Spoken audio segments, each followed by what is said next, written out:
ධර්මදේශනය ප්‍රඥා නාලිකාව තුලින් විකාශය කිරීමට ප්‍රචාරය කිරීමට ධර්ම දානය සිදු කිරීම සඳහා ඔස්ට්‍රියාවේ වියනා නුවර පදිංචි යුවලක් විසින් මෙම උතුම් වූ ධර්මදේශනය සඳහා සැදැහැති දායකත්වය දරා තිබෙනවා. උතුම් වූ ධර්ම දානයන්ගෙන් ජනිත වන්නා වූ මහා පුණ්‍ය ශක්තියින්ගෙන් ප්‍රඥා නාලිකාවේ ලෝක උත්තර ධර්මය දේශනා කරන සියලුම ගෞරවනීය දේශකයාණන් වහන්සේලාටත් විශේෂයෙන් දායකත්වයේ දරූ අය ධර්මය වටහාගත් බුද්ධ පුත්‍ර ධර්මදේශක ස්වාමින් වහන්සේට මානසික ශක්තිය කායික සහ චිරජීවනය ලැබේවායි ප්‍රාර්ථනා කරන අතර අද දිනට 37 වන ජන්මදිනයේ යෙදෙන ජාත්‍යන්තර පරමාණු බලශක්ති සංවිධානයේ සේවය කරන දියණියට සහ ඇයගේ පවුලේ සියලු දෙනාට චිරජීවනය සහ ධර්මාවබෝධය ලැබීමට මෙම ආත්මයේදීම කුසලතා බිහි වේවායි ප්‍රාර්ථනා කරනවා. ප්‍රඥා නාලිකාව තුලින් ලෝක උත්තර ධර්මයේ ශ්‍රවණය කරන සියලු දෙනාට ධර්මාවබෝධයට කුසලතා බිහි වේවායි ප්‍රාර්ථනා කරනවා. COVID-19 වෛරසය තුල අසරණතාවයට පත් වූ සියලුම රටවැසි ලෝකවාසී සියලු දෙනාටම මෙම උතුම් ධර්මය පරිහරණය කර ඇති වී ඇති මානසික පීඩනය දුරු කර ගැනීමට මානසික කුසලතාවයක් ඉතිරි වී ඇති ජීවිත කාලය තුල ලැබේවායි දායකත්වයේ දරූ අය අදිෂ්ඨාන පූර්වකව ප්‍රාර්ථනා කරමින් බලාපොරොත්තු වෙනවා. එසේම වේවා කියා ආශිර්වාද කරනවා. නමෝ තස්සේ භගවතෝ අරහතෝ සම්මා සම්බුද්දස්සේ නමෝ තස්සේ භගවතෝ අරහතෝ සම්මා සම්බුද්දස්සේ නමෝ තස්සේ භගවතෝ අරහතෝ සම්මා සම්බුද්දස්සේ සමාධින් භික්ඛවේ භාවේත අපමානං නිපකා පතිස්සතා සමාධින් භික්ඛවේ භාවේතං අපමානං නිපකානං පතිස්සතානං පංච ඥානානි පච්චත්තං ඒව uppajjantīti ධර්මානුශාසනාවෙහි සදහැවර අනුග්‍රහක දායකත්වය දරන්නා වූ බහුතුන් ප්‍රමුඛ ධර්මශ්‍රවණාබිලාසී සදහැවර පින්නතුනි, ස්වාමීන් වහන්සේ කැමති මාතෘකාවක් ඔස්සේ ධර්ම දේශනාව කරන්න කියලා තිබෙනවා. මම ටිකක් ගැඹුරින් කතා කරන්න පුළුවන් මාතෘකාවක් කරන් තියෙන්නේ. බණ තේරුම් අරගෙන අනුගමනය කිරීමේදී ලැබෙන ප්‍රතිඵල පිළිබඳව කතා කරන්නේ මේකේ. එතකොට සිංහලෙන් මේ කියන එකේ තේරුම මොකක්ද කියලා බලන්නකො. මහණෙනි, අප්‍රමාණ සමාධිය නැත්නම් ලෝකෝත්තර සමාධිය නිපකානම් පතිස්සතා නොනැතිව සිහියෙන් වඩන්න. සසිහියෙන් යුක්තව වඩන්න කියලා තියෙනවා.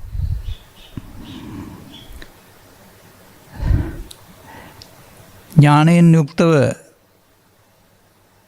මේ සමාධිය වඩනවුන්ට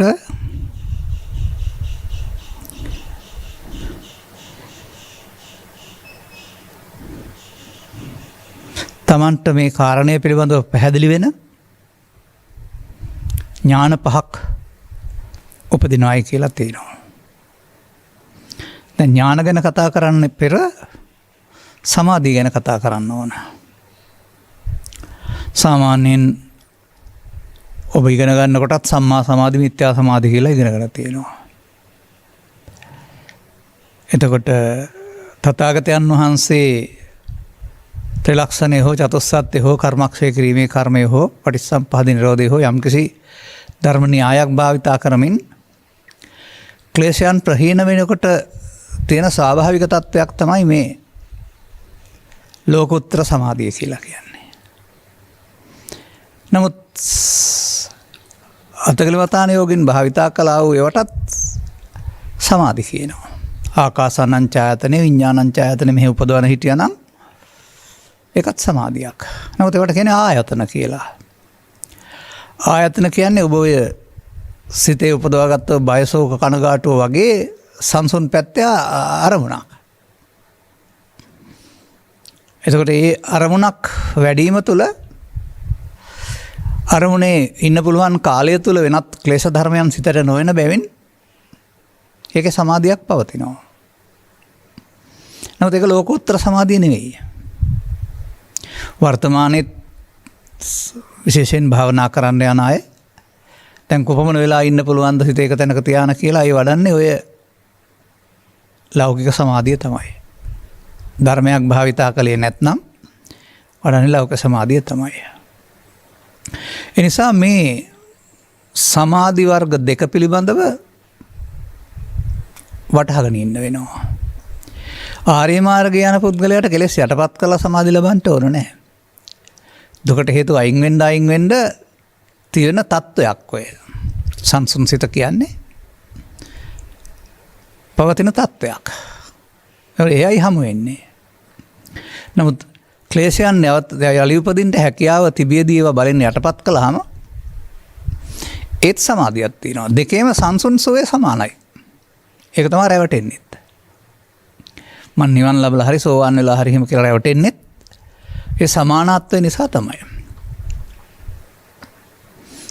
එතකොට සදහම් මතු නොවන සදහම් අනුගමනය නොකරන සමාජයක් තුළ ධර්මයෙන් තොර භාවනාව නැත්තම් වැඩීමට මුල් තැන දුන්නාම උන්ට සෑහෙන කාලයක් මේ සමාධිය වඩන්න පුළුවන්. අපිත් මේ ධර්මයේ හොයාගෙන යන ගමනේදී තේරෙන්න පෙර ඔය 81 82 කාලේ ඔය කියන අරමුණෙන් නැතුව ඉන්න පුළුවන් සමාධිය හදාගෙන ඒකේ වැඩි වෙලා ඉන්න කාලය පළල් කරන්න මහන්සි වෙච්ච අය. ඒ තුළම අපට අත්දැකීමක් තිබුණා සමාධිය සංසුන් බවක් තිබෙනවා. නමුත් ඒක බිඳ වැටුනහම ක්ලේශයන් සේරමත් සිත ඇතුලේ තියෙනවා. ඒවා පාලනය කරගන්න බෑ ආපහු වෙනවා. එහෙනම් ඒකට කියන්නේ තදංග යටපත් කරනවා. කර්මස්ථාන කියන වචනේ පාවිච්චි කරපුවාම කර්මයට ස්ථානයක් නේ. තවත් චේතනාවක් ගන්නෙ. තවත් අරමුණක් ගන්නෙ. ඒ අරමුණ බලවත් කරනකොට ඒ අරමුණේ තියෙන බලවත්කම නිසා අනිත් අට එන්න ඉඩ නැති වෙනකොට මේ ගන්න අරමුණ විශේෂයෙන් ඇලුණු ගැටුණු කාරණයක් නෙමේ මධ්‍යස්ථ උපේක්ෂා සහගත එකක්. එතෙන්ද සිත එකඟ වෙනකොට අනිත් අට එන්න ඉඩ නැතුව ගියාම සංසුන් බවක් තියෙනවා. මේ වර්තමානයේ බොහෝ දිනෙකට ඔය සංසුන් බව තමයි අල්ලලා දෙන්නේ. තියෙන සැනසීම කියලා මුලා වෙන අයත් ඉන්නවා. සැනසීම තියෙනවා තමයි. නමුත් ඒකත් තියෙන්නේ සිතුවිල්ලක ආයතනයක ඒක අර ඊට යටින් තිබෙන්නා වූ ලෝභ දේශ මොහ මූලයන් මතුවෙනකොට ආගිය අතක් නැහැ. ඒක ඉතින් ගිහි පැවිදි ස්ත්‍රී පුරුෂ ඕනෑ කෙනෙක් මේ යම් යම් තැන්වල සිටමින් මේ සමාධිය වඩපු අය වැටෙනකොට පහළටම වැටෙනවා කියන්න අත්දැකීම් ඇති. ඒ නිසා මම මේකට සරියුත් මහරහතන් වහන්සේ මේක හඳුන්වා දුන්න ආකාරය මින් පෙර කීප අවස්ථාවක ඔබට පැහැදිලි කරලා තිබුණත් මෙතෙන්ට මේක සුදුසු නිසා ගන්නවා.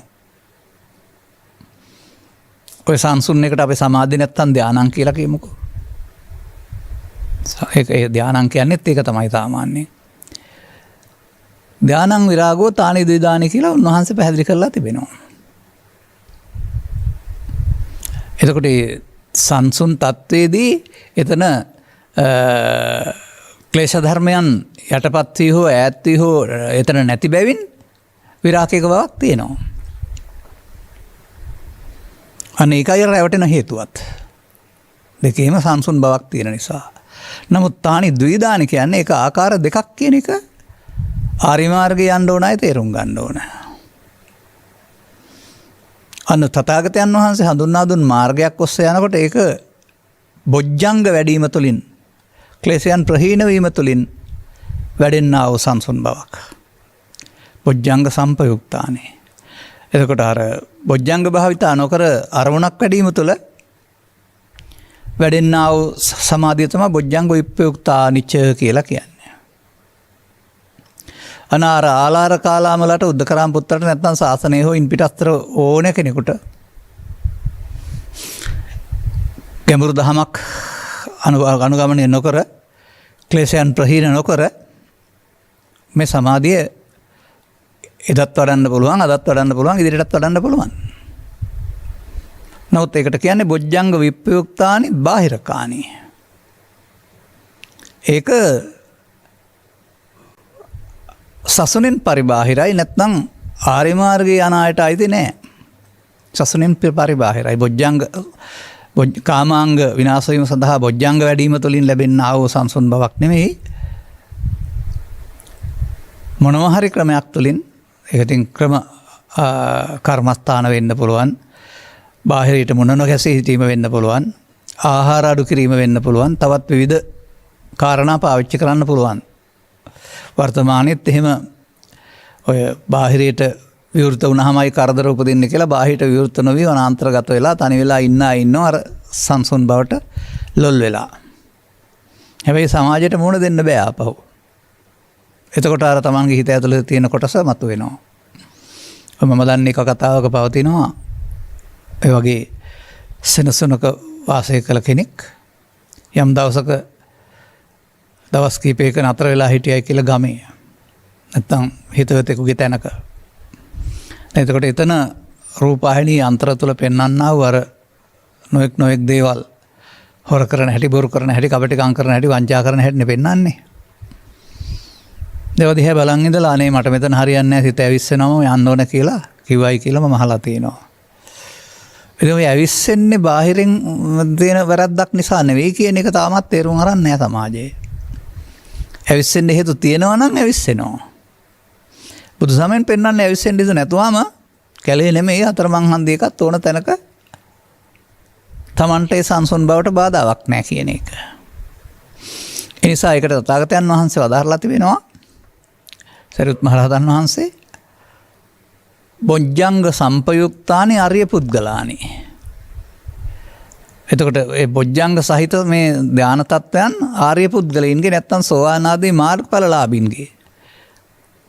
මාර්ගඵලලාභීන් වඩන සමාධිය එකක්, මාර්ගඵල නොවන ලෞකික සමාධිය වඩන එක තවත් එකක් කියන එක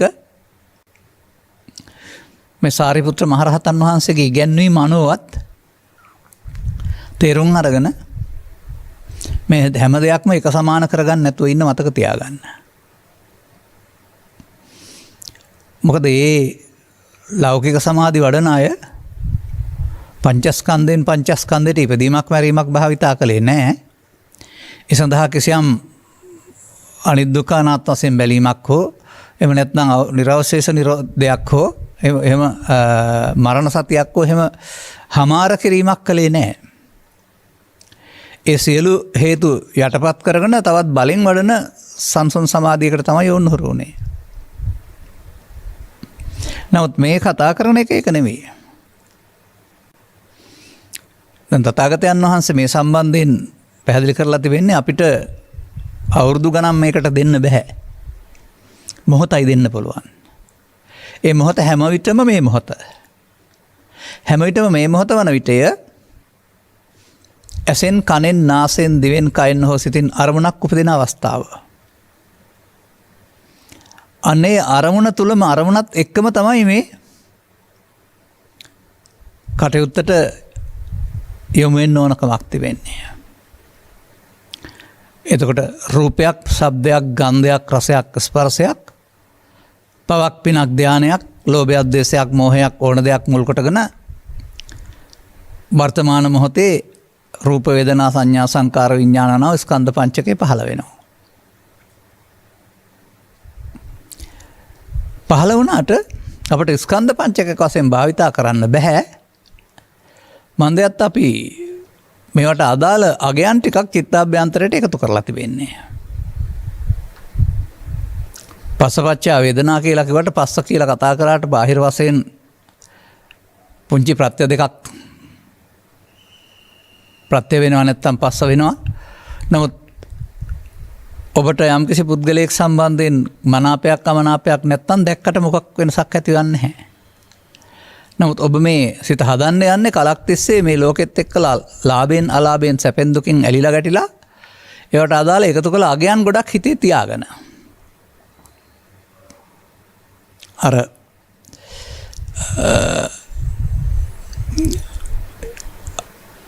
අදාළ දේ ඉල්ලපුවම අදාළ දේ අදාළ රාක්කයෙන් ලැබෙනවා වගේ දැන් ඔය වෙළඳපොලේ තියෙන සුපරි මාකට් වල යම් රාක්කවල යම් දේවල් අහුරලා තිබෙනවානේ. වරදින්නේ නැහැ. ඉල්ලපු ගමන් අදාළ දේ එතනින් ගත්ත හැකි.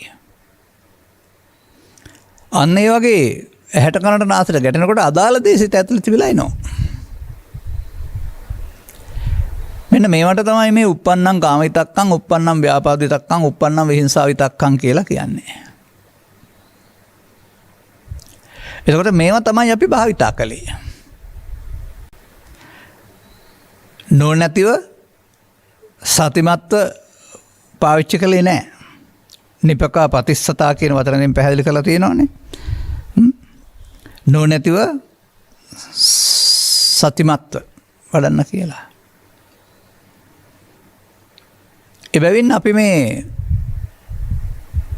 ප්‍රශ්නයක් හදාගන්නේ ටිකක් ගැඹුරින් බලන්න පුරුදු වෙන්න බාහිර සාධක නිසා නෙවෙයි. බාහිරේ තිබෙන්නේ පුංචි ප්‍රත්‍ය දෙකක් විතරයි. ප්‍රසාදේ හෝ ගෝචර රූපේ හෝ ඒ වගේ කතා කරන බාහිරින් සම්හම්බ වෙන ප්‍රත්‍ය. නමුත් ඒ හේතුවෙන් චිත්තාභ්‍යන්තරයේ තියෙන කොටස තමයි හිතට එන්නේ. ඒක තමයි අපි විඳවන්නේ. පසවච්චා වේදනා කියලා. ඉස්සරහ තියෙන රූපයක් විඳිනවවත් ඉස්සරහ තියෙන දෙයක් විඳිනවවත් නෙමෙයි. තමන් ඒහන් හදාගත්ත තරහ, වෛරය, ක්‍රෝධය, ඊර්ෂ්‍යාව ඒක විඳවනවා. මෙන්න මේ විදිහට අපිට හැම විටම මේ වර්තමාන මොහොතේ සැනසෙල්ල ඉන්න දෙන්නේ නැත්තේ බාහිර අවවැස්ස පින්න අටලෝ දහම නොවන බවත්. ඒවට අදාළ පක්ෂවීම විරෝධ වීම අපේ චිත්තාභ්‍යන්තරයේ කාරණාවක් බවත් ඒ පරණ එකක් බවත්. මයිකට සාමාන්‍ය වර්තමානයේ අලුතෙන් යොදනවා පිළුණු වෙච්ච එකක් කියලා. කල්ලික්ම ගිය කියන්නේ පිළුණුලා කියලා කියන්නේ. තරහ හෝ වෛරය හෝ ක්‍රෝධය හෝ ඊර්ෂ්‍යාව ඒවා කවදා හරි මින් පෙර හදාගත්ත දේවල්. අද ඒවා නෙවෙයි. එතකොට එදා ඒක මමත්වෙන් අරගෙන තමයි චිත්තාභ්‍යන්තර ගත කළේ. අද ඒක එනකොට තේරෙන්න ඕන මේ පරණ හදාගත්ත සෙවණැල්ලකට මේ රැවටෙන්නේ මේක ඇති දෙයක් නෑ මේක ප්‍රතික්ෂේප කරන්න අතහරින්න ඕන එක කියලා.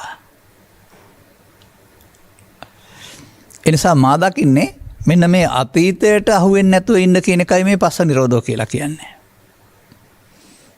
අපිට ස්කන්ධ පහෙන් පහට වෙනස් වෙනවා නම් ඒක ආවහම ඒකට එකතු නොවෙනවා නම් එයා යන්න ඕනනේ මොහොතකින්. සම්මා වායාමයේ උපන්න කුසල් දුරු කිරීම කියලා කියන්නේ මේ එන කොටසට එකතු නොවි එයාට යන්න කියන එක. ඔය අප සමග කතා කරන අය කියන්නේ ඒ වගේ තවත් සිත අභ්‍යන්තරයේ තියෙන දේවල් එනවා දැනෙනවා. නමුත් ඒ වෙලාවටම දැනෙනවා නැත්තම් සතුටක් ඇති වෙනවා hina යනවා. එතකොට එයාට එකතු වෙන්න ඉඩ නැහැ එයා යන්න ඕන කියලා. මෙන්න මෙහෙම මේ අතීතය හිස් වෙන්න තියෙන සංසුන් ස්වභාවයක් තමයි ස්වාභාවික සංසුන් ස්වභාවයක් තමයි මේ සමාධි කියලා කියන්නේ. ලෝකෝත්තර. එතකොට ඊට උඩින් ගත්ත අරමුණක් මුල් කරගෙන හදාගත්තා වූ සමාධියක් තමයි ආයතනය කියලා කියන්නේ. ආයතන හැම එකක්ම මිත්‍යා සමාධිය. ආයතන කියන එකේ තේරුම ඒක සිතේ හදාගන්න එකක්. පස් දොරෙන් නැතත් මනෝද්වාරයෙන් හදාගන්නා වූ එකක්. අපි කියමු පඨවි කර්මස්ථානේ ආපෝ කර්මස්ථානේ කියලා. ඉතින් පඨවි ආපෝ කියලා ඒක සිතේ බලවත් කරගන්නවානේ. එතකොට අර චතුස්සත්‍ය පිළිබඳ අවබෝධයක් නොතිබුණ සමාජයේ එහෙම ක්‍රම භාවිතා කළා. තථාගතයන් වහන්සේ පැහැදිලි කරව අදහරනවා පංචස්කන්ධය පහළ වෙනවා අතීතයෙන් එනවා අතීතයට එකතුනේ නැත්නම් අනාගතයට යලිත් පළ උපදින්න හේතු නොතියා මේක නිමා කරන්න පුළුවනි. ඒ සඳහා වර්තමානයේ භාවිතා කිරීම අරමුණු කොටගත් ජීවිතයක් ගත කරන එක තමයි මේ මා දකින සාර්ථක බෞද්ධ ජීවිතය ආගමික ජීවිතය කියලා කියන්නේ. සමහරට ආගමික ජීවිතය කියලා කියන්නේ සුදු ඇඳගෙන ඉන්න එක, නිතර වන්දනාව යන එක, නිතර දාන දෙන එක වශයෙන් කියලා කල්පනා කරන්න පුළුවන් නේ ඔබ. බාහිරින් පේන්නේ එහෙමයි. නමුත් ආගමික බව යනු චිත්ත අභ්‍යන්තරයෙන් එන්නා වූ ඊර්ෂ්‍යාවෙන් වෛරයෙන් ක්‍රෝධයෙන් තොර වෙන එක. ඒ තමයි සැබෑ ආගමික බව. ඒ ආගමික බවට ස්ත්‍රී පුරුෂ ගිහි පැවිදි ભેදයක් ඇඳුම් පිළිබඳ ભેදයක් නැහැ කියන්නේ ඒකයි අපි. අන්න ධර්ම ශ්‍රවණය කළ පුද්ගලයාට පස්ස නිරෝධයෙන් වේදනා නිරෝධය තණ්හා නිරෝධය සිදු වෙන බව. ඒ පරණ ටික එකතු කරන්නේ නැත්නම් දැන් ඔහු ඇලෙන කරුණු 100ක් හදාගෙන තිබෙනවා නම් දැන් 99ට බස්සන්න 98ට බස්සන්න අවස්ථාව යොදා ගන්නු ලබනවා. ඔහුට මේ තමන්ට පැවරී තිබෙනා වූ කාර්ය පටිපාටිය බාධාවක් නැහැ. ඒ බස් රථය වෙන්න පුළුවන්, ඒ තැපැල් කාර්යාලය වෙන්න පුළුවන්, ඒ කාර්යාලය වෙන්න පුළුවන්, තවත් ඕන දෙයක්. ඒවායේදීමයි තමන් මේ කටයුතු කරන්න ගොහින් මමත්වෙන් අරගෙන තවාගත්තා වූ අධිමානයක් අහංකාරයක් සිතේ තියාගෙන ඉන්නේ. ඒක ඔබ තේරුම් ගන්න නිල මට්ටමින් විවිධානාන්තර මට්ටමින් මේ විදිහට අන් අය පාලනය කරන්න ඔබට ලැබී තිබෙනා වූ පදවියක් තිබෙනවා. ඒක නිහතමානීව පාවිච්චි කරන්න පුළුවනි. නමුත් ඒකේ උණුසුම පෙන්වන්න යන අය ඉන්නවා. දන්නවද තමුසේ මං කවුද කියලා හැම කියලා රැස් පෙන්වන්න යන අය ඉන්නවා. එතකොට නිලයෙන් අහංකාර වෙලා. අන්නේ නිල මට්ටමින් නීතිම මට්ටමින් කටයුතු කරන ඇරුණාම ඒ නීති නිල මට්ටම අරගෙන ලෝභයෙන් දේශයෙන් මොහෙන් ඊර්ෂ්‍යාවෙන් කෙනෙකුට රිදවන්න පරිගන්න කටයුතු කළොත් එහෙම එතකොට එතන මමත්වයේ ක්‍රියාව සිදු වෙන්නේ. දැන් මේ චිත්තාභ්‍යන්තරේ අරමුණු නැති එකක් නෙමෙයි මේ කතා කරන්නේ. අරමුණු වෙන්න හේතු නැති වෙන්න මතුවෙන සංසුන් බවක්. ඒක තමයි මේ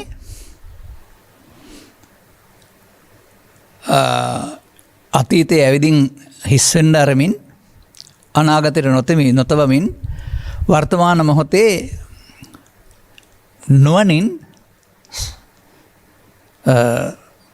සතිමත්ව ඒ ස්වභාවය පළල් කරගන්න. ඒ ස්වභාවයේ ඉන්න. අදාළ උත්සාහය දෙන්න ඕනයි කියලා.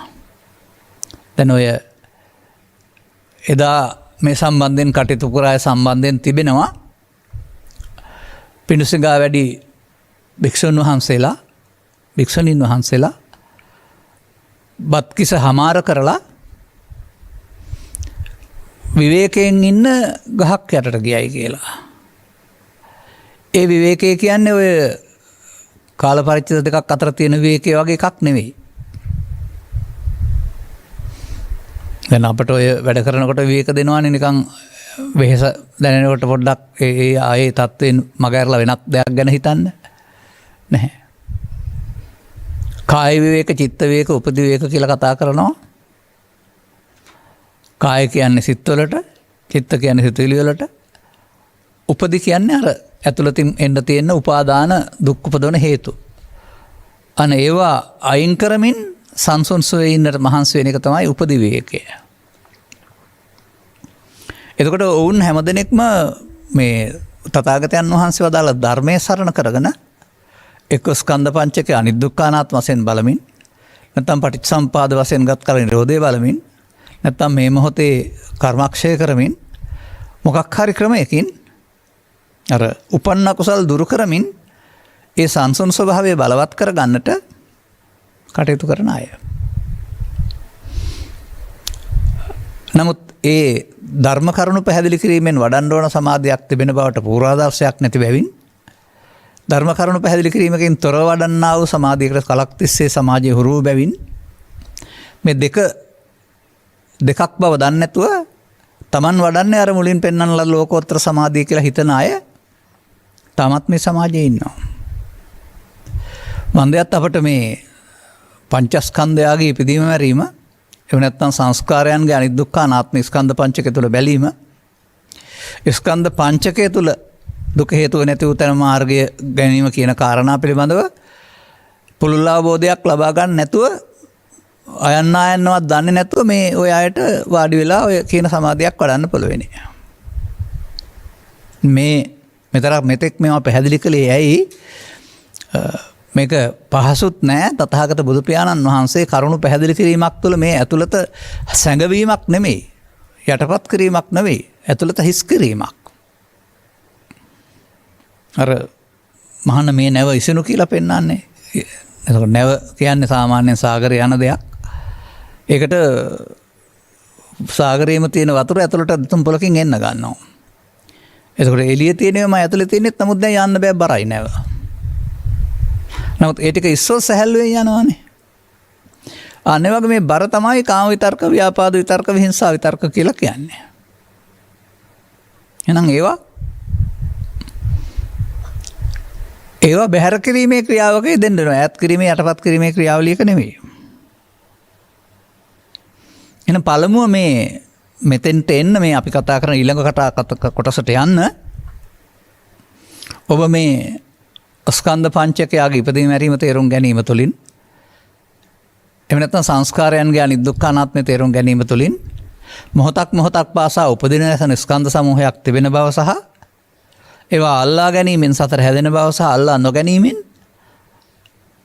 නිරවශේෂව නිරෝධ වීම තුළින් අපට මේ සිත තුළ පවතිනා වූ අසීමිත තත්ත්වයක් හැමෝටම උරුම වෙන අත්දකින්න පුළුවන් වෙනවා. මේ තත්ත්වයට තමයි බුදුරජාණන් වහන්සේගේ ධම්මකාය කියලා කියන්නේ. ওই තත්ත්වය හමුවීම තමයි බුදුන් හමුවීම කියලා කියන්නේත්. ඒක තමයි අදටත් ඉදිරියටත් හැමදාමත් අදාළ මාර්ගයේ තිබෙනවා නම් බුදුන් වෙත යන්න බාධාවක් නැහැ කියලා ධර්මයේ දකීද බුදුන් දකී කියන පදය තුළ තථාගතයන් වහන්සේ මේ රහස ඇතුළත් කරලා තිබෙන්නේ. ධර්මයේ කියලා සූත්‍ර දේශනාවක් ගාතාවක් ගන්නෙ නැතුව මේ ලෝභ දේශ මොහයන්ගෙන් වියුක්ත වූ තැන ධර්මයේ ලෙසත්, නැත්නම් ධර්මයත් බුදුනුත් දෙක එකක් ලෙසත්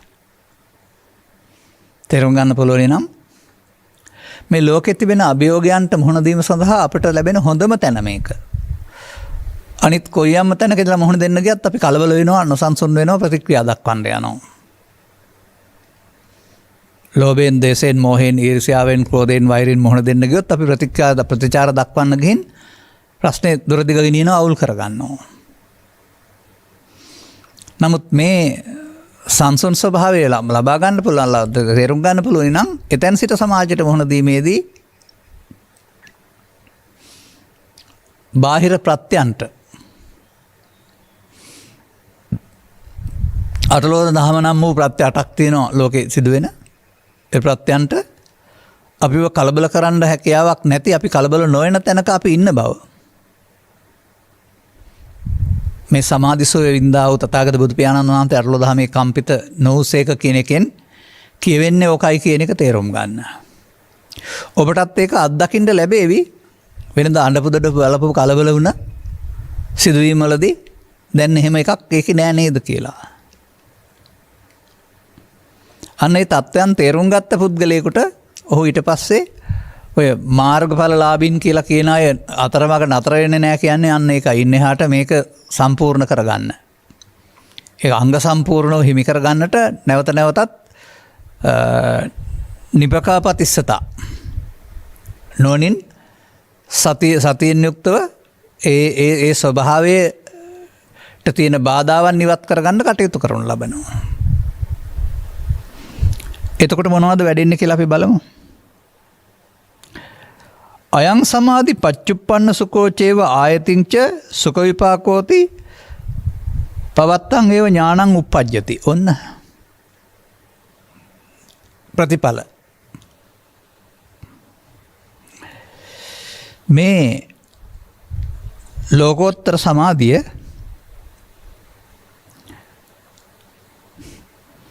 ප්‍රත්‍යුප්පන්න සුඛ ඇතියේ යයිද? ප්‍රත්‍යයන්ගෙන් උපන්.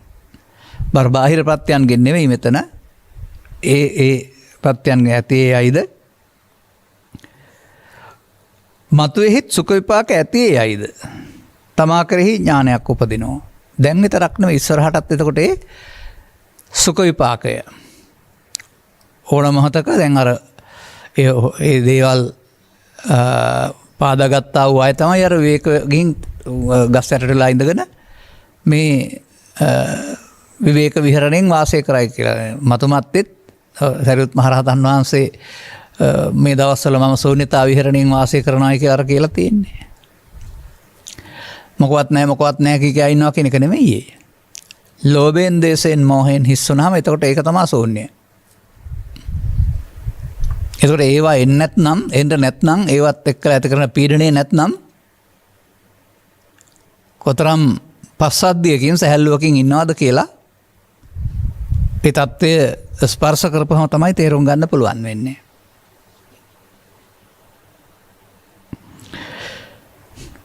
අයං සමාධින් අරියෝ නිරාමිසෝති පච්චත්තං ඒව ඥානං උප්පජ්ජති. ඔන්න තව වචනයක් ආවා.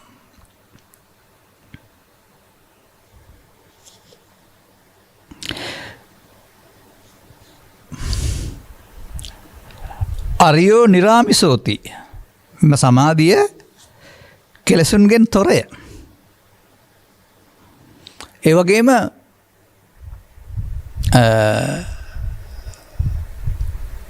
අරමුණු විඳීමෙනුත් තොරයි. නිරාමිස කියන එකේ තේරුම අරමුණු විඳීම, ආමිස කියන්නේ විඳීම කියන අර්ථය.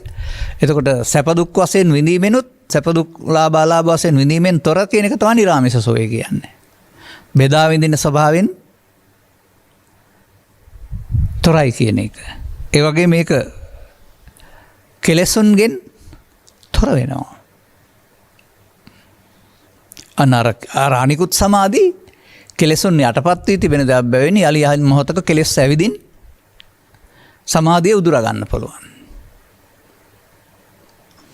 ඒ නිසා අපට මේ පීඩනය ඇති කරන්නේ බාහිර ලෝකයේ තිබෙන දේවල් නොව ඒවා නිසා අපේ සිත් උපදින්නා වූ ක්ලේශ ධර්මයන් කියන එක තේරෙනවා නම් ක්ලේශ ධර්මයන් යන්න මමත්වෙන් ගත්ත අපේ දුර්වලකම් ටික බව තේරෙනවා නම් ඒ ටික ප්‍රහාණය කිරීම සඳහා අපි සතිමත්ව ඒ පිළිනුණ කොටස බැහැර කරන්න.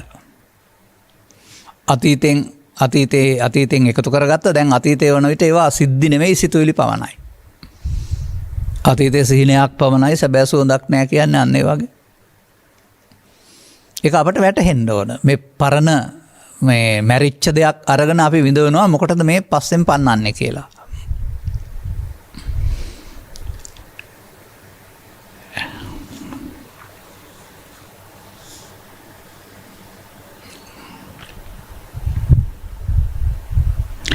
අයං සමාධින් අකාපුරිස සේවිතෝති පච්චත්තං ඒව ඥානං උප්පජ්ජති.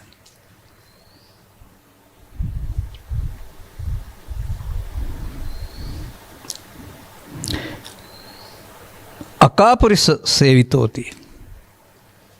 ලස්සන වචනයක් එතකොට. මේ සමාධිය බුද්ධාදී උතුමෝ මහා පුරුෂයෝ උපදවාගෙන වාසය කරපු එකක්. මේ සමාධිය මහා පුරුෂයන් විසින් සේවනය කරන ලද්දේ. තමන්ටත් ඒ මහා පුරුෂයන්ගේ සමාධිය දැන් ලැබිලා තියෙනවා කියලා ඔය කියන්නේ.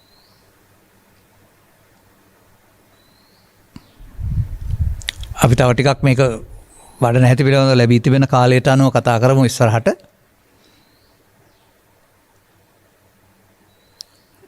එතකොට මේ தত্ত্বය තමන් අත්දකින්න දෙයක්. ක්‍රමයෙන් සිතෙහි ජනිත වී ක්‍රමයෙන් වැඩිදියුණු යාම තුළ අර ලෝභයෙන් දේශයෙන් මෝහයෙන් සටන් භූමියක් බවට පත් කරනා වූ සිත සම්පූර්ණයෙන්ම වුන් අත්පත් කරගන්නවා.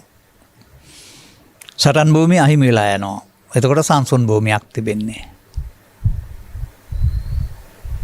අන්න එහෙම මිනිසාට ඉහාත්ම වශයෙන් මේ ජීවිතය තුන ලබන්න පුළුවන් හිමිකමක්. මේ හිමිකම එපා කියන අය තමයි සමාජයේ බොහෝ දෙනෙක් ඉන්නේ. ඒකට හේතුව ඒක එහෙම දෙයක් බව නොදන්නකම. නිවන් කියන වචනෙන් මරණින් එහා පැත්තේ තැනක් හරි කවුරු හරි ලබා දෙන තැනක් හරි හිතේ මොකක් හරි හිතා නැති මොනවා හරි කියලා. නමුත් මේ නොසන්සුන් බවට පත් කරන්නට උපදින්නා වූ කාරණා නැති වී යන විට ස්වභාවයෙන්ම ඇත්තේ යයි.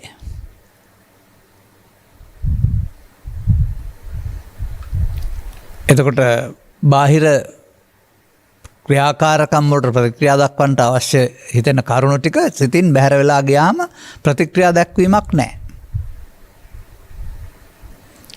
ප්‍රතික්‍රියා දක්වන්න ගියොත් තමයි දෙපිරිසක් අතර මේ ප්‍රශ්න දුරදිග ගිහින් පිහියනුමකින් මරණයකින් ගිනි තබා ගැනීමකින් කෙලවර වෙන්නේ. එමනේ වර්තමාන සමාජයේ ප්‍රශ්න විසඳන්න යන්නේ. නමුත් මෙවදු තත්ත්වයක පුද්ගලයෙකුට තවත් කෙනෙක් ඒ වගේ අනුම් පදයක් කිව්වත් ඒ පිළිබඳව සිත රිදව ගන්න තරම් ඔහුට ප්‍රතික්‍රියා දක්වන්න තරම් පහත් මනසක් නැහැ. ඔහුට අනුකම්පා කරන්න.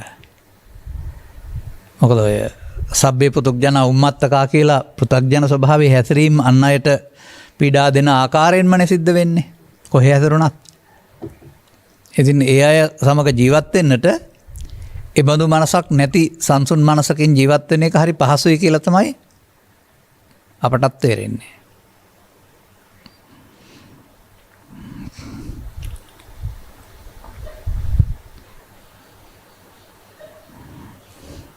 ලස්සන වචනයක් තියෙනවා ඊළඟට.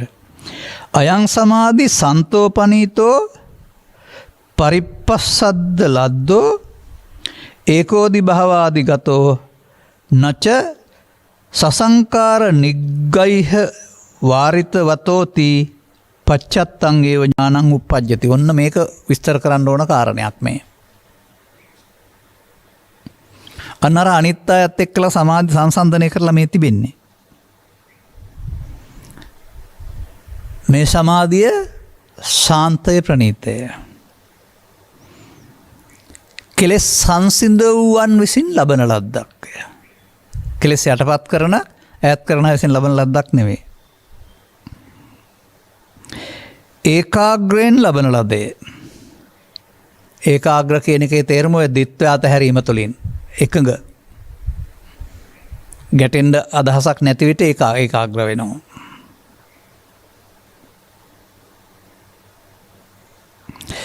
සප්‍රයෝග චිත්තයෙන් ප්‍රත්‍යනීක ධර්මයන් නොගෙන උත්සාහයෙන් කෙලෙස් වලහා ලද්දක් නොවේය. අන්න සාසව සමාධිය මෙන්. සාසව කියන්නේ ආශ්‍රව සහිත කියන එකනේ. අන්න කෙලෙස් සහිත සමාධිත් තියෙනවා. ඒවා උත්සාහයෙන් ලබන ලද්ද දේවල්. අර එක අරමුණකට හිත හුරු කරන්න ගියාපුවාම ඒක තුළින් බලවත් හුරු කිරීම තුළින් උත්සාහයෙන් ලබා ගන්න එක. සාමාන්‍යයෙන් සිත පිළිබඳව පැත්තට යන්න ගියොත් එහෙම පළමුව ඔහොම තමයි හම්බ වෙන්නේ. උත්සාහයෙන් බලෙන් තමයි මේ සමාධිය මතු කර ගන්න වෙන්නේ. මන්දයත් අර ක්ලේශ ධර්මයන් ප්‍රහිවින මාර්ගය අහුවෙලා නැහැ. මේවත් මේ මිනිස් සමාජය තුළ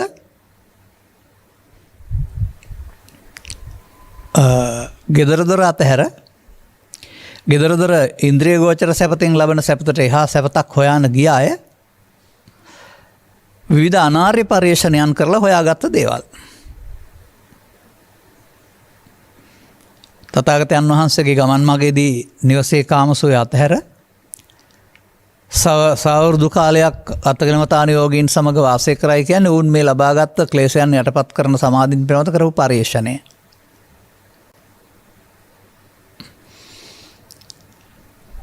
බලවත් වෙනවා. එයින් කාලක්‍රියා කරන්නත් පුළුවෙනි.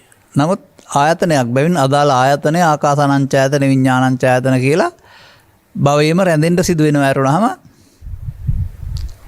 අර සාසව සමාධිය විනා අනාසව සමාධිය වුණේ නැහැ මේක. නිසා මේ වචනේ හොඳට මතක තියාගන්න වෙනවා. සප්‍රයෝග චිත්තයෙන් ප්‍රත්‍යනීක ධර්මයෙන් නොගෙන සාසව සමාධියමෙන් සප්‍රයෝග චිත්තය ප්‍රයෝග සහිත සිත.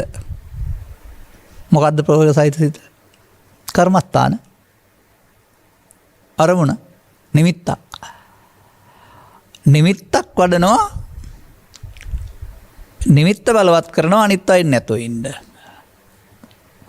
ඒකයි සප්‍රයෝග චිත්තය කියන්නේ ප්‍රයෝග සහිත. ඒක වත්මන් සමාජයටත් හුරු වෙලා තිබෙන කරුණක් තමයි මන්දයත් මේ ත්‍රිලක්ෂණ චතුස්සත්‍ය ගැඹුරින් පැහැදිලි වෙලා අල්ලා නොගෙන අතහරින්න පුළුවන් ස්වභාවයක් මේකේ තියෙන බව තේරුම් ගත්තේ නැතුවම බලෙන් යටපත් කරන්න සප්‍රයෝග චිත්තයක් තමයි පාවිච්චි කරන්නේ. ඕකයි මම කියන්නේ කමඨහන් කියන වචනේ බුදුසමයට ඇතුළත් වුණාට ධර්මයේ නොතේරෙන අයට කෙලෙස් යටපත් කරගන්න බුදුන් වහන්සේ සමහරට එහෙම දෙන්නේ නැති. තේරුම් ගත්ත අයට අමුතුවෙන් කමඨහන් වඩන්න දෙයක් නැහැ.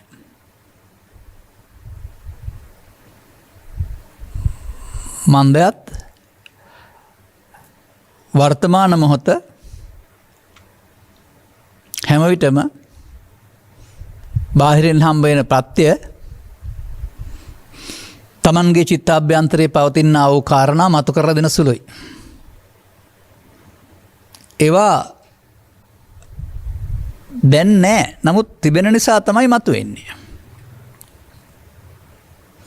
ඒක එතකොට අප විසින් මින් පෙර හදාගත්ත පෝෂණය කරගත්ත දෙයක් කියලා තියෙන තැනක් නැති වුණාට එන්නේ තිබෙන නිසා කියලා තේරුම් ගත්තම සප්‍රයෝග චිත්තයකින් මේ මර්ධනය කරගත්තට ඒවා අයිති වෙන්නේ තදංග විස්කම්බන කියන්නා වූ ශාසනික ව්‍යවහාරයෙන් තොර මාර්ග දෙකට. මට මතකයි ඇතැම් තැනක පවතිනවා ක්ලේශයන් සම්බන්ධයෙන් යටපත් කිරීම ඈත් කිරීම සහ මුලින් වෙනසීම කියන අර්ථයෙන් තදංග විස්කම්බන සමුච්ඡේද ප්‍රහාණය කියලා වචන තුන විග්‍රහ කරලා තියෙනවා ශාසනික පොත්පත්වලත්. නමුත් බුදු සමයෙන් පෙන්වනු ලබන්නේ සමුච්ඡේද ප්‍රහාණයමයි ප්‍රහාණය කියන එකේදී තදංග විස්කම්බන නෙවෙයි කියන එක පැහැදිලි කරලා තිබෙනවා. නමුත් සදහම් වටහා නොගත්ත කෙනෙකුට පෘථග්ජන පුද්ගලයෙකුට මොකද වෙන්නේ? මේ தത്വෙට එන්න බෑ. මේ නිරෝධය ස්කන්ධ පංචකය පිළිබඳ හඳුනාගත්තේ නැත්නම් නිරෝධය දකින්න බෑ. මතක තබා ගන්න අත්කලමතාන යෝගින් හැමදෙනාම ස්කන්ධ පංචකයක් පාවිච්චි කරලා නිරෝධය දකින්න ගියාය නෙවෙයි. අර සප්‍රයෝග චිත්තයක් මගින් නිමිත්තක් ගත්ත අරමුණක් මගින් ඒකයි එකෙන් පෙන්නන්නේ. බලෙන් යටපත් කිරීම තුළින් ලබන එකක්. විවිධ කරුණු එන්න තියෙන එකට එකක් අරගෙන ඒක නිසා අනිත් අයින්ට නොදී යටපත් කරනවා. නමුත් මේකේ බාහිර ප්‍රත්‍යයන් නිසා ගැටෙනකොට තමන්ගේ චිත්තාභ්‍යන්තරයේ පවතිනා මේ දුර්වලකම් ටික කාම විතර්කයක් වශයෙන් ව්‍යාපාද විතර්කයක් වශයෙන් විහිංසා විතර්කයක් වශයෙන් හට ගන්න උප්පන්නා. මතක තබා ගන්න. ඒ උප්පන්නම් කියන එක දැනගන්න ඕන තවදුරටත් තමන් ළඟ තිබෙන නිසායි උපදින්නේ. මේක ඇතුලේ තියාගෙන මේක නැතුව ඉන්න කැමති වුණාට හරියන්නේ නැහැ. අනේ නිසා තමයි ආර්ය මාර්ගයේ පුද්ගලයා කාමරාග ව්‍යාපාද තුනී කිරීම මාස කිරීම නම් මාර්ගයක යන්න ඕන කියලා කියන්නේ උපදින්න ඇරලා ඒවට එකතු වෙන්නේ නැතුව ඒව පදනම් කරන ප්‍රතික්‍රියා දක්වන්න යන්නේ නැතුව කටයුතු කරන්න කටයුතු කිරීමෙන් ඔහුට අර සප්‍රයෝග චිත්තයකින් තොරව මේවා ඉවත් වී යනකොට ස්වභාවයෙන්ම පවතින තත්ත්වයක් හමු වෙනවා. මානම් කල්පනා කරන්නේ ඔය ස්කන්ධ පංචකයේ නිරවශේෂ නිරෝධය සිදු වෙන විට මොහතක ඒක තමයි මාර්ගය. සෝවාන් ඵලයෙන් නිවන් දැක්ක කෙනෙක්ගේ තේරුම ඔය සංසුන් සිත හමු වීම කියන එකයි.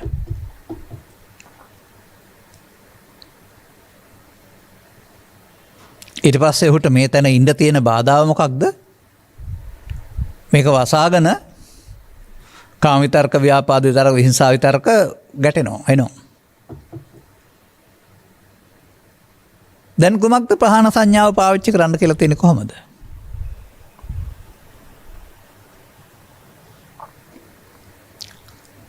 පහාන සංඥා කියලා කියන්නේ ප්‍රහාණය කරන්න. අන්න උප්පන්නං කාම විතක්කං ලෝභ මූලික විතර්කයක් ආපුවහම ව්‍යාපාද විතක්කං ද්වේෂ මූලික විතර්කයක් ආපුවහම ඊට එහාට ගියාම විහිංසාව විතක්කං මේ අතීතයයි. අද නොව ඔබ මින් පෙර ප්‍රතික්‍රියා දැක්වීම තුළින් ඔබට ආවේනික හුරු කරගත්ත අතීතයක් මේ එන්නේ.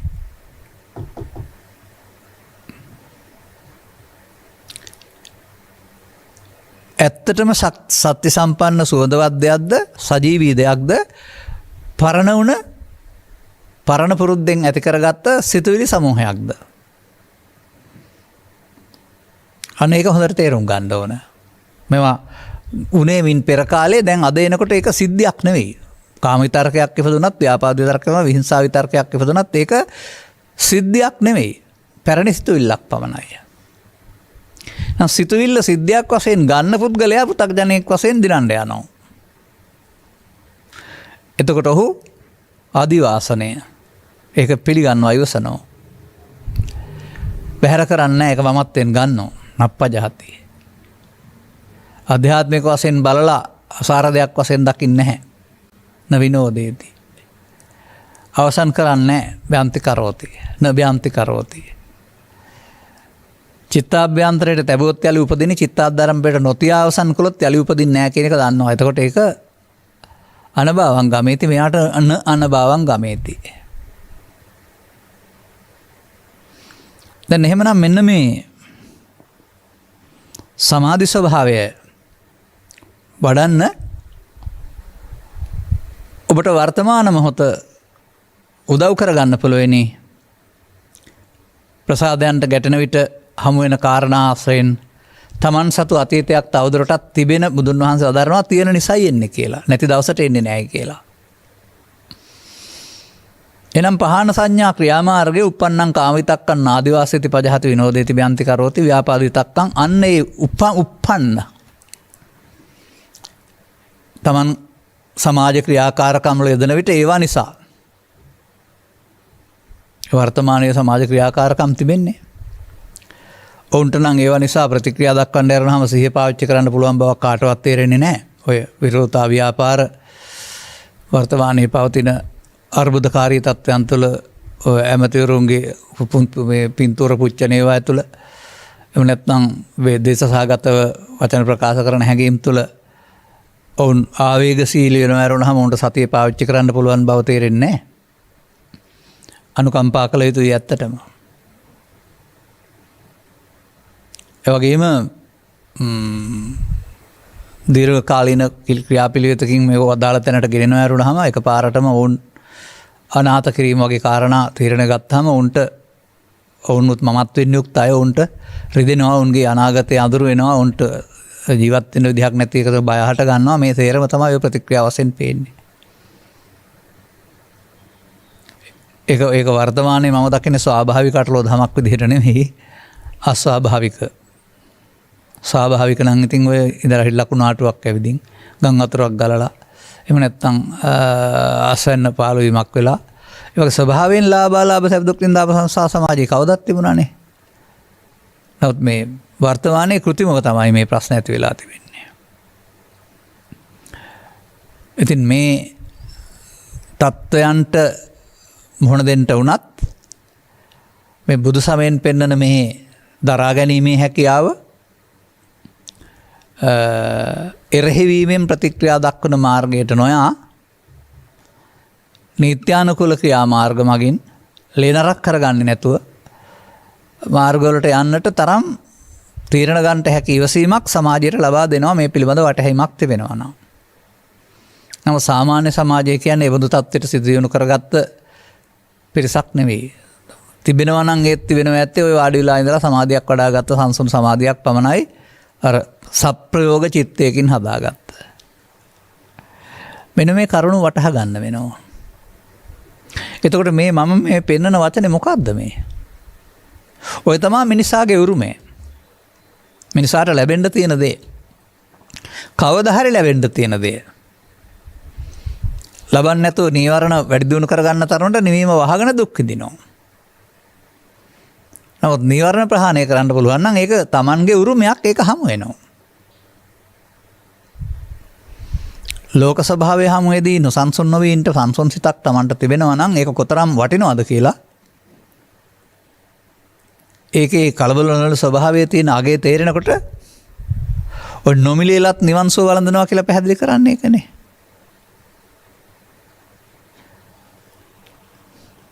එතකොට එහෙනම් මේ වචනේ මතක තියාගන්න වෙනවා. උත්සාහයෙන් කෙලෙස් යටපත් කර ලබන ලද්දක් නොවේ. විශේෂ වචනයක් ඒක. සදහම් තේරුම් අරගෙන ක්ලේශ ප්‍රහීන කරන මාර්ගයේ නොගියොත් එහෙම උත්සාහයෙන් කෙලෙස් යටපත් කරමින් ලබා ගන්න සමාධියක් තමයි මේ පෙන්වන්නේ අර තථාගත මේ සරියුත් මහ රහතන් වදාළ බොජ්ජංග විප්පයුක්ත සමාධිය. මේ දෙකේ පැටලුම අරගන්න.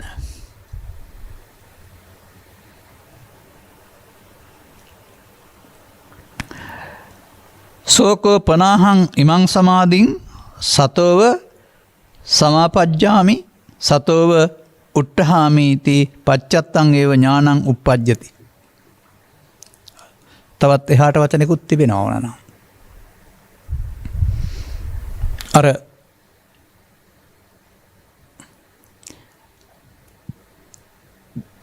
පිඬුසිඟාවිත් දන්නවලදා විවේකයේ තිබෙන බැවින් ගහක් මුලට යම් තැනකට ගොහින් තමන්ට හිමි සංසොන් ස්වභාවය සමවදිනෝ. එතකොට මේකෙන් පෙන්වනවා හැම සංසුන්ව සමවදින්නත් පුළුවන් සංසුන්ව අවදි වෙන්න පුළුවන් කියලාත්. ඒ පිළිබඳව මම උපකල්පනය කරන තවත් දෙයක් තිබෙනවා. මේ සංසුන්ව සමවදින්න ඕනකමක් තියනවාද කියලා. දැන් ඔය අනිත් අය නම් බාහිර ලෝකේ කරදර නිසා සංසුන් සමාධියකටපත් වෙලා ලෝකේ අමතක කරලා ඉන්න එක කරන්නේ. ලෝකේ කරදර දකින්නකොට උපදින නිසා. ඒ කෙලෙස් යටපත් කරන සමාධිය. මෙයාට මේ தත්ත්වය ළඟට ගත්තාම 아무ත සංසුන්ව ඉන්න ඕන නැහැ. ස්වභාවයෙන් බාහිර දේවල් හම්බ වුණත් සංසුන්කමට පහර වදින්නේ නැහැ. ඒ නිසා මේ ලියපු දේවල් සිංහල පරිවර්තනය ඒ යුගයේ හිටපු අයගේ අදහස් අනුව සකස් වෙලා තිබෙන්නේ. නැත්නම් නිකලස් සිතින් ඉන්න විට වෙනම තැනකට ගිහින් අමුතුවෙන් ලෝකේ අමතක කරලා ඉන්න අවශ්‍යතාවයක් තියෙනවායි කියලා මට නම් තේරෙන්නේ නැහැ.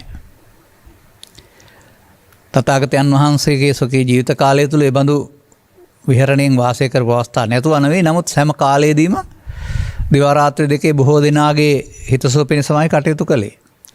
එතකොට ඒ බාහිරෙත් එක්කලා ඉන්නකොට විවේකයක් නැතුවද හිටියේ? නැහැ. බාහිර ඒ කටයුතු කරයි කියලා උන්වහන්සේගේ විවේකයට කිසිම පහරක් වැදුනේ නැහැ. එහෙනම් මේ සූත්‍ර දේශනාව තුළ පැහැදිලි කරලා තිබෙන කරුණ මිනිසාට උරුම කරගත හැකි දෙයක්. ක්ලේශ ධර්මයන් නිසා වැසී තිබෙන ක්ලේශ ධර්මයන් උපදින විට ඒ ස්වභාවයට පත් වෙන්න බැරි ලෝකේ කාරණා පිළිබඳ අවුල් කරගන්නා වූ මේ తত্ত্বය පෘථග්ජන මිනිසාගේ උරුමය. ඕකම තමයි ඔය පෘථග්ජන සමාජයේ පිස්සන්කොටුවක් කියලා බුදුන් වහන්සේ වදාරලා තිබෙන්නේ. සෑම ඇහැට කනට ආසයට හම්බ වෙන හැම කාරණයක්ම ප්‍රතික්‍රියා දක්වන්න අවස්ථාවක්. ලෝභයෙන්, දේශයෙන්, මෝහයෙන් දිනන්න පරදින්න රිදවන්න. උපසන්නෝ සුඛං සේති සිත්වා ජය පරාජයං. සංසුන්ව පුද්ගලයා සුවසේ වාසය කරනවා ජය පරාජය අතහැර.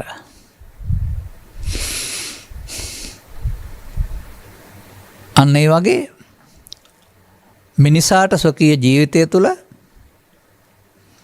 මේ හදාගත්ත ලෝභ දේශ මොහ සිතුවිලි ඒවා යටපත් කිරීමෙන් ලබාගත් සමාධි සිතුවිලි මේ සියල්ල ආයතන වශයෙන් ලෞකික මට්ටමක් තිබෙන බව. ස්වභාවිකත්වයේ ඉක්මවා යන අස්වාභාවික මට්ටමින් ඉන්න බව. ඒ අස්වාභාවික මට්ටමේ පැවැත්ම තමයි පවෙන් පරලෝ යාම, පිනෙන් පරලෝ යාම, ධානයෙන් පරලෝ යාම කියලා කතා කරන්න කියන එක තේරුම් ගන්න. හැම එකක්ම ඔය ඒවා මමත්වෙන් ගැනීම තුළ. ඒවා ආයතන වශයෙන් පරලෝ යාමක් තියෙන්නේ. දැන් අර සමාධියට ආපුවම මොකෙන්ද පරලෝ යන්නේ? එතන පවත් නෙවෙයි, පිනත් නෙවෙයි, ලෞකික ධානයත් නෙවෙයි. ඔය ජාතියක් ජරාවක් ව්‍යාධයක් සෝකයක් මරණයක් නැති සාන්ත සුන්දර සදාකාලික කියන වචන වලින් පාවිච්චි කරන්නේ ආරම්භයක් අවසානයක් නැති මේ මිනිසාට උරුම කරගන්න තිබෙන්නා වූ මේ සංසුන් ස්වභාවයේ බව ඔබට තේරුම් ගන්න පුළුවනි නම්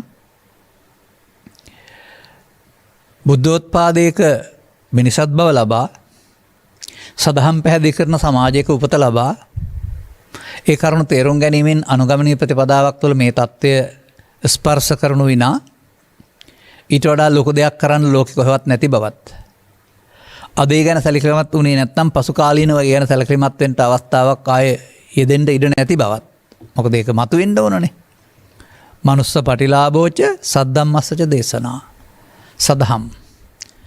සදහම් කියන්නේ සූත්‍ර දේශනා නෙවෙයි මනුස්ස ප්‍රතිලාභයට මේ සදහමට යන මග දේශනා කරලා තියෙන තථාගතයන් වහන්සේ එතකොට උප්පන්නං කාමිතක්කං ව්‍යාපාදිතක්කං විහිංසාවිතක්කං සම්බන්ධයෙන් මේවා සම්බන්ධයෙන් ඒවා Tamanගේ අතීතයේ බව තේරුම් අරගෙන ඒවා එන විට ඒ පස්සට එකතු වෙන්නේ නැතුව ඒක පිළිණු දෙයක් වශයෙන් නැතහැර දම අලුතෙන් හිතන්න පුළුවන් නම් උපන්න කුසල් දුර වෙන බව සහ ඒවට පණ නොලැබෙන බව ඒවට සජීවී බවක් නොලැබෙන බව තේරෙනවා දැන් එතකොට වුන් මේ ලෝකේ කොහේ කොතන ජීවත් වුණත් ලෝකෙත් එක්කලා ඇලෙන්නේ ගැටෙන්නේ නැති ලෝක සිද්ධීන්ට ප්‍රතිචාර දක්වන්නේ නැති ලෝකේ නම් ලෞකික ලෝකෝත්තර තැනක ඉන්න බව ලබන්න නිවනක් නැති බව නිවන් ලබලා ඉන්න බව ලබාපු නිවනේදී ඉපදීමක් වැරීමක් නැති බව අර පවෙන් පිටින් ධානයෙන් පරලෝ යන යමක් නැති බව ප්‍රත්‍යක්ෂ වේ අමරණීය බව එහෙනම් සුන්දර ධර්ම දේශනාවක් මේකේ පවතින්නේ. ඒ නිසා යලිත් මතක තියාගන්න මේ තථාගතයන් වහන්සේලා මේ සම්බන්ධයෙන් පැහැදිලි කරන්නේ ස්කන්ධ පංචකයෙන් පංචකයට නැසෙනවයි කියන කාරණයක් මුල් කොටගෙන. එතකොට මේ නැසීම සිදු කරගන්න පුළුවන් නම් අපිට මේ අතහැරීම කරන්න පුළුවන් බව. එහෙම නැත්නම් බලෙන් හට ගන්න ප්‍රයෝග සහිත සිතක් ගත්තොත් ඒකෙන් වඩන සමාධිය කෘත්‍රිම එකක් බව. වතරම් පළල් කරගත්තත් ඒක අර නේව සංඥා නා සංඥානයතන ආයතනයක් නොවන බව ආයතන කියන්නේ හදාගත්ත දේවල් වල කඩා වැටෙනවා හදාගත්ත නොවන ස්වභාවික දෙයක් බව බුදුරුන්ගේ සොයා ගැනීම මිනිසාට ලබන්න පුළුවන් මෙන්න මේ සංසුන් සුවේ බව ඔබටත් වටහා ගන්නට දොරටුව විවෘත වේවි අදාළ කරුණු පිළිබඳ හදාරලා ධර්ම දේශනා ගණනාවක් ශ්‍රවණය කරලා අක්ඛාතාරෝ තථාගතා තමන් විසින් මේ තථාගතතුළු පෙනෙන මාර්ගය ඔස්සේ ගොස් මේ ඵලය නිවී නම් වූ ඵලයට හිමිකම් කියන්නට ලබාගත් මනුස්ස ජීවිතෙන් ලැබිය යුතු උපරිම ප්‍රයෝජන ලබන්නට මෙම කරුණු පැහැදිලි කිරීම හේතු වාසනා වේවායි කියන සුභාශිංසනයේ ප්‍රාර්ථනා කරමින් මම ධර්මානුශාසනාව මෙසේ අවසන් කරනු ලබනවා. දායකත්වය මෙම උතුම් ධර්ම දේශනාව ප්‍රඥානාලිකාව තුළින් විකාශය කිරීම සඳහා සදැහැති දායකත්වය දරන ලබන්නේ ඔස්ට්‍රියාවේ වියානා නුවර පදිංචි යුවලක් විසිනි. සමහර විට ඔබට මේ මාධ්‍ය තුළ මේ නම කීප වතාවක් ඇහෙන්නේ නැති. මොකද ඔවුන් ඒ තරම් උත්සාහවන්තයි ඒ සම්බන්ධයෙන්. අද ඔවුන්ට වෙනත් අරමුණක් තියෙනවා. එම දෙපළගේ ප්‍රාර්ථනය වන්නේ ප්‍රඥානාලිකාවේ ලෝකෝත්තර ධර්මය දේශනා කරන සියලුම ගෞරවනීය දේශකයන් වහන්සේලාටත් විශේෂයෙන් අප ධර්මය වටහාගත් බුද්ධ පුත්‍ර ධර්මදේශක ස්වාමින් වහන්සේට මානසික ශක්තිය හා කායික සිරජීවනය ලැබේවායි ප්‍රාර්ථනා කරන අතර තවත් විශේෂ කාරණයක් තිබෙනවා. උපන් දිනයක් නිමිති කරන ධර්ම දානයක්. අද දිනට 37 වන ජන්මදිනයේ යෙදෙන ජාත්‍යන්තර පරමාණු බලශක්ති සංවිධානයේ සේවය කරන දියණියට සහ ඇයගේ පවුලේ සියලු දෙනාට චිරජීවනයේ සහ ධර්ම අවබෝධය ලැබීමට මෙම ආත්මයේදීම කුසලතා බිහි වේවායි ප්‍රාර්ථනා කරන අතර එහෙනම් අපි නිදුක් නිරෝගී සුවපත් දීර්ඝායු සම්පන්න සුබ උපන් දිනයක් ප්‍රාර්ථනා කරමු. ප්‍රඥා නාලිකාව තුළින් ලෝකෝත්තර ධර්ම ශ්‍රවණය කරන සියලු දෙනාට ධර්මාවබෝධයට කුසලතා බිහි වේවායි ප්‍රාර්ථනා කරමු. ඔන්න ඔවුන්ගේ ප්‍රාර්ථනා. COVID-19 වෛරසය තුළ අසරණතාවයට පත් වූ සියලු රටවාසී ලෝකවාසී සියලු දෙනාටම මෙම උතුම් ධර්ම පරිහරණය කර ඇති වී ඇති මානසික පීඩනය දුරු කර ගැනීමට මානසික කුසලතාවයක් ඉතිරි වී ඇති ජීවිත කාලය තුළ ලැබේවායි අප අධිෂ්ඨාන පූර්වක ප්‍රාර්ථනා කරමු. ආතතියෙන් විඳවන්නේ නැතුව ආතතිය අතහැරලා දාලා සුවසේ ජීවත් වෙන්න අවශ්‍ය ශක්තියක් ලැබේවායි කියලා ඔවුන් ප්‍රාර්ථනා කරනවා. මූලදායකත්වයේ දරා ධර්ම දේශනා කරවා ගැනීමෙන් ධර්ම ශ්‍රවණයෙන් ඔවුන්ගේ පැතුම් පැහැදිලි වුණා. උපන්දින සමර දිනේට සුබ උපන්දිනයක් වේවා. ඒ පවුලේ අයට සදහම් අවබෝධයට මං පෙත් පෑරේවා. එම යුවලට සහ ධර්ම ශ්‍රවණය කළ හැම දෙනාටමත් ඉහාත්ම වශයෙන්ම මේ මම අදාළ දෙයක් ගත්තෙත් ඒකයි. ඔවුන්ට මේ කාරණේ වැටහෙනවා මං හිතන්නේ යම් මට්ටමකට. මේ අපට හිමි සමාධිය හිමි කරගෙන ඒ සමාධියට පත්වීමෙන් පරලොව නොයායින්ට මං පෙත්විවර කරගන්නට ලැබේවායි අපද ඉතසිතින් ප්‍රාර්ථනා කරනු ලබෙනවා. සබ්බිහිතයෝ වජ්ජන්තු සබ්බ රෝගෝ විනස්සතු මාතේ බවත් අන්තරායෝ සුඛී දීඝායුකෝ භව හැම දිනාටම තෙරුවන් සරණයි. දේශක්ඛයෝ නිබ්බානං